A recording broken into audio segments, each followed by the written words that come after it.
اللہ تعالی نے ارشاد فرمایا کہ یا ایھا الناس اتقوا ربکم، اے وہ لوگو، تمام کے تمام انسانوں ڈرو اپنے پروردگار سے، تقوی اختیار کرو۔ بار بار اس تقوی کا ذکر اور کئی مرتبہ اس کی تشریح آ چکی کہ تقوی نام ہے اپنے آپ کو مشکوک چیزوں سے بچانے کا، کہ جن جن چیزوں میں شک اور شبہ ہے ان چیزوں سے اپنے آپ کو بچاتے رہنا۔ اور اس صورت میں متعدد چیزیں آپ کو ایسی ملیں گی کہ ایک پائی ادھر سے ادھر ہو گئی تو انسان کے تقوی پہ حرف آ گیا، ایک رشتہ ادھر سے ادھر ہو گیا تو انسان کے تقوی پہ حرف آ جائے گا۔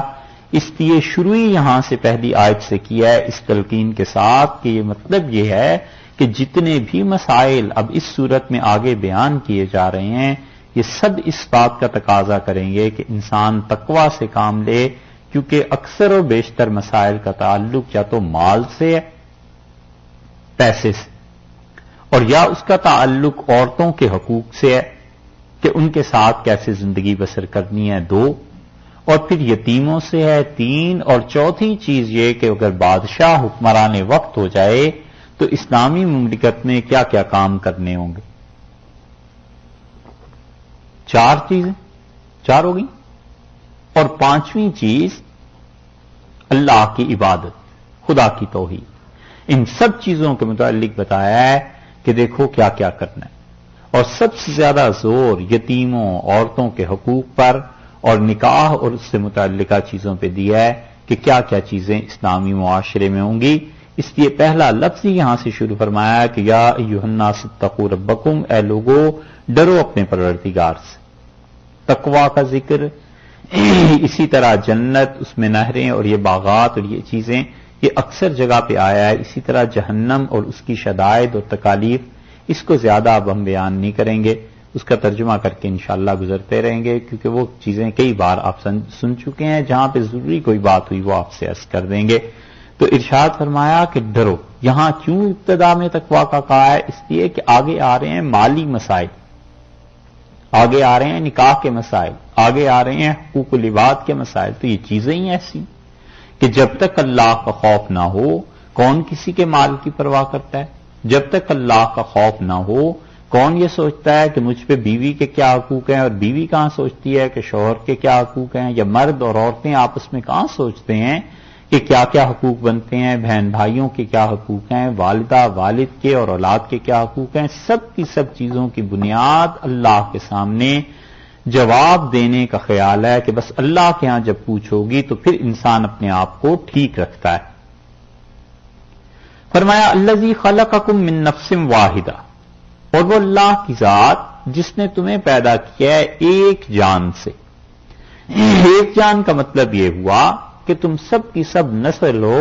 حضرت آدم علیہ السلام سے، کہ مورث اعلیٰ تمہارے وہی تھے، اور انہی سے ہم نے اس دنیا کو بنایا اور پھیلایا ہے، یعنی جتنے بھی دنیا میں انسان نظر آتے ہیں۔ وَخَلَقَ مِنْهَا، اور اللہ نے اس سے بنایا ہے آدم علیہ السلام سے۔ یہ نفس واحدہ جو ہے نا، واحدتن،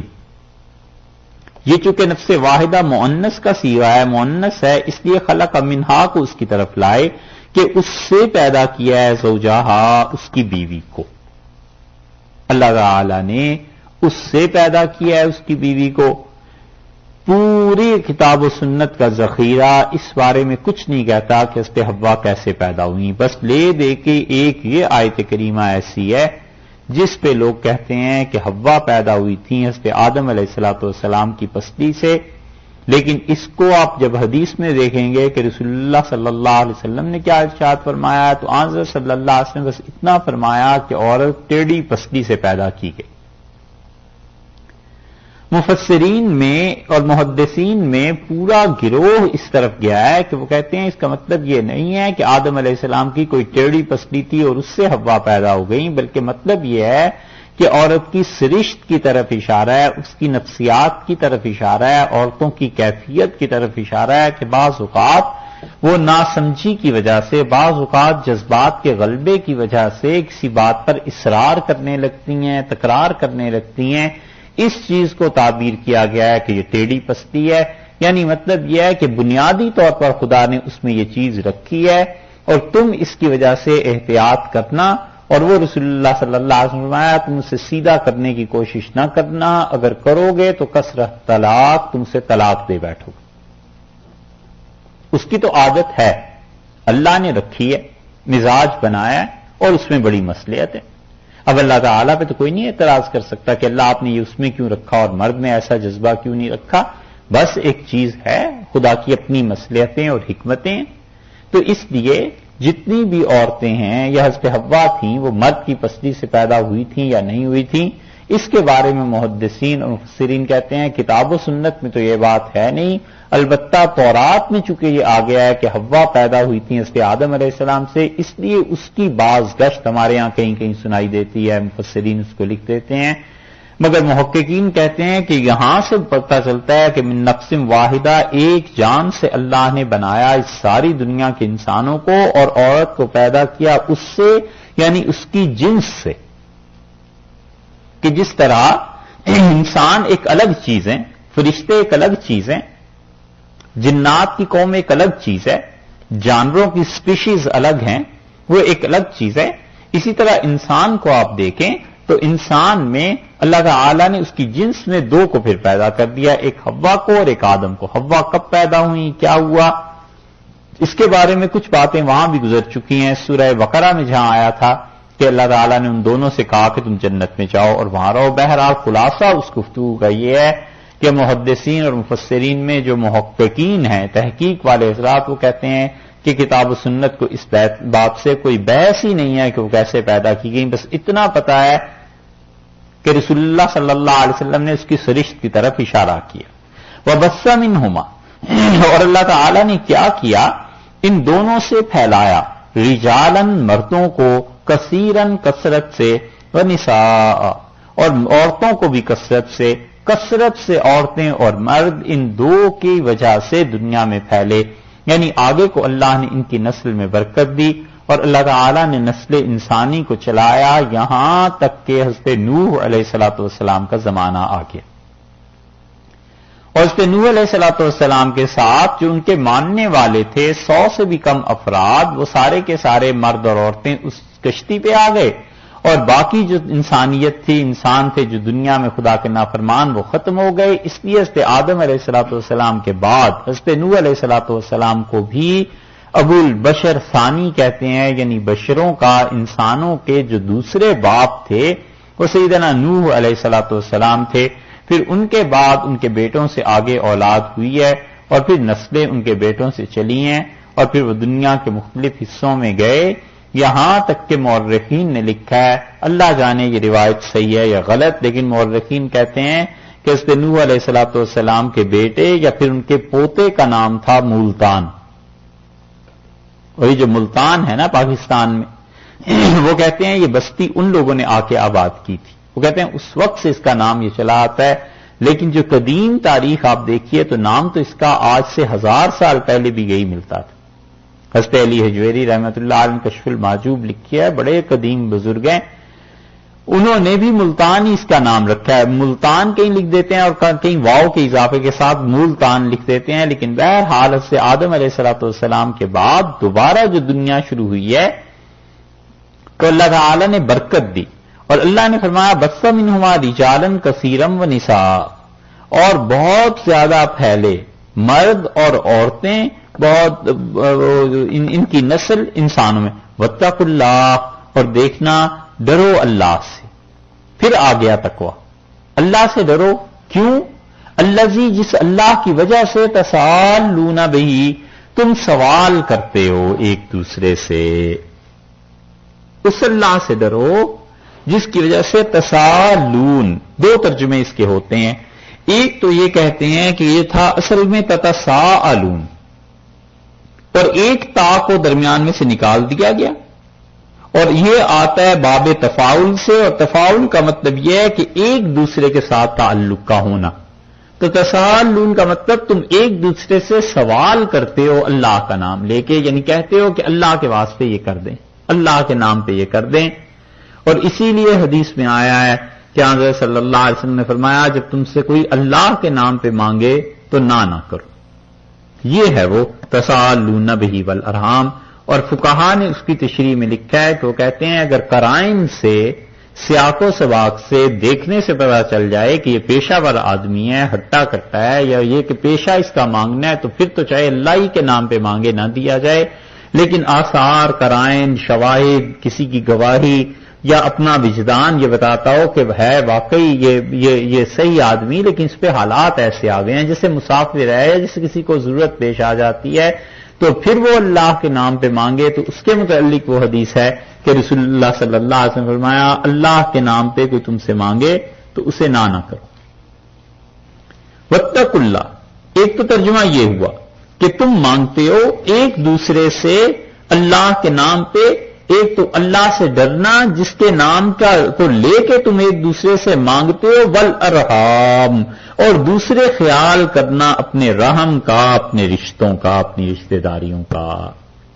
دو چیزیں بتا دی، دو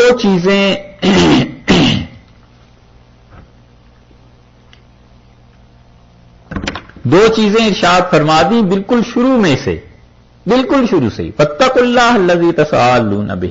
ڈرنا اللہ سے جس کا نام لے کر تم سوال کرتے ہو ایک دوسرے سے. والارحام، اور ڈرنا اللہ سے جس کا نام لے کر تم ایک دوسرے سے رشتے قائم کرتے ہو. وگرنہ عورت کے لیے مرد اور مرد کے لیے عورت کوئی طریقہ نہیں تھا جائز کرنے کا. اللہ ہی کا نام لے کے نکاح کیا تھا نا، اللہ ہی کا نام لے کے خطبہ پڑھا گیا تھا، اللہ ہی کا نام لے کے تم نے اقرار کیا تھا. عورتوں کے معاملے میں بھی اللہ سے ڈرنا، اور اس کے ساتھ ساتھ یہ جو تم اللہ کے نام پہ ایک دوسرے سے لین دین کرتے ہو، مانگتے ہو، اس اللہ سے ڈرو. ایک ترجمہ تو یہ ہوا. دوسرا ترجمہ بعض رات کہتے ہیں کہ تسالون جو اللہ تعالی نے فرمایا اصل میں تسالون مجرد کے معنی میں تھا، اور بعض جو ہے وہ یہاں زیادہ ہے. تو خلاصہ اس کا یہ کہ یہ سمجھ لیجئے کہ تسالون بہ،